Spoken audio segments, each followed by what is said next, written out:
क्या वास्तव में अयोध्या तो झांकी है, काशी मथुरा अभी बाकी है? मतलब काशी की ज्ञान व्यापी मस्जिद और मथुरा की ईदगाह मस्जिद का वही होगा जो बाबरी मस्जिद के साथ हुआ। अगर आप धर्म और राजनीति से ऊपर उठकर सच जानना चाहते हैं तो आपको historical facts, archaeological survey of India और प्लेसेस ऑफ वर्शिप एक्ट 1991 को जानना चाहिए। बाबर ने मंदिर को तोड़कर बाबरी मस्जिद बनाया था या औरंगजेब ने काशी में मंदिर को तोड़कर ज्ञान व्यापी मस्जिद बनाया था, ये हिस्टोरिकल फैक्ट्स नहीं है। हिस्टोरिकल फैक्ट्स ये है कि मीर बकी ने 1528 में बाबरी मस्जिद बनाया था और काशी की ज्ञान व्यापी मस्जिद के बारे में कोई ठोस ऐतिहासिक जानकारी नहीं है।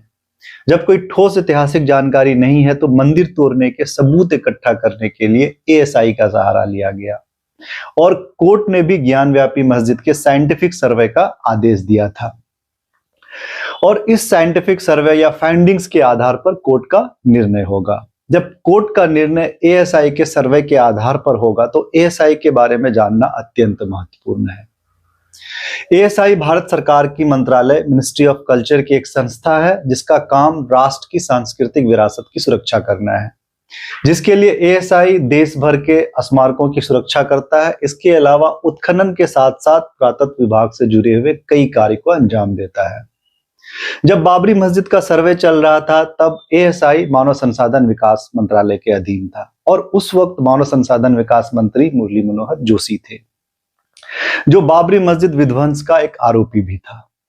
इस प्रकार एएसआई की जो फाइंडिंग्स पर प्रश्न खड़े किए गए थे। अब जब एएसआई किसी मंत्रालय के अधीन है तो क्या एएसआई की स्वतंत्रता पर प्रश्न किए जा सकते हैं? क्या एएसआई पर मंत्रालय का दबाव होता है या एएसआई ईडी सीबीआई जैसी कोई संस्था है? इसके फाइंडिंग्स पर प्रश्न किए जा सकते हैं, ये आपके विवेक पर हम छोड़ रहे हैं। लेकिन मैं आपको बताना चाहूंगा एएसआई के फाइंडिंग पर देश भर के कई आर्कियोलॉजिस्ट ने प्रश्न खड़े किए हैं। एएसआई की आलोचना देश के जाने माने आर्कियोलॉजिस्ट सुप्रिया वर्मा और जया मेनन ने किया है।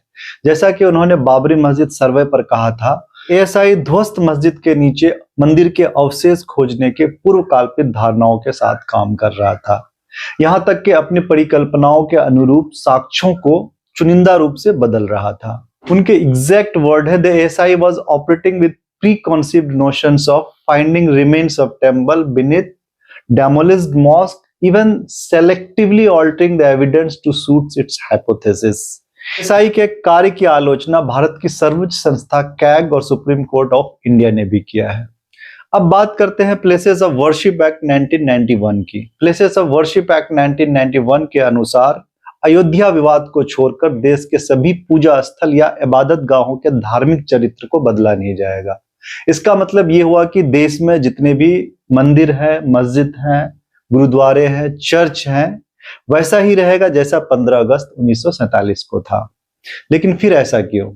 नागरिकों का परसेप्शन बनाने में और बदलने में देश की मीडिया, राजनेता और धर्म गुरुओं की अहम भूमिका है।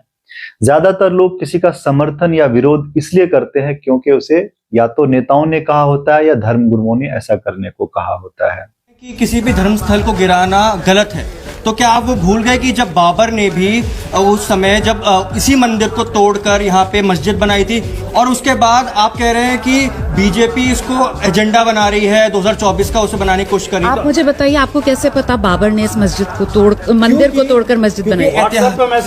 एक सेकंड, ऐतिहासिक रूप से कई जगह इस बात को स्पष्ट किया गया है। आपने सुप्रीम कोर्ट का फैसला देखा है और सुप्रीम कोर्ट ने ये साफ किया है कि जो विवादित ढांचा था वो किसी मंदिर को तोड़कर नहीं बना। ज्ञान के अभाव में लोग मीडिया, राजनेता या सोशल मीडिया इन्फ्लुएंसर से प्रभावित होते हैं, जिसके कारण लोग सच से कोसों दूर हो जाता है।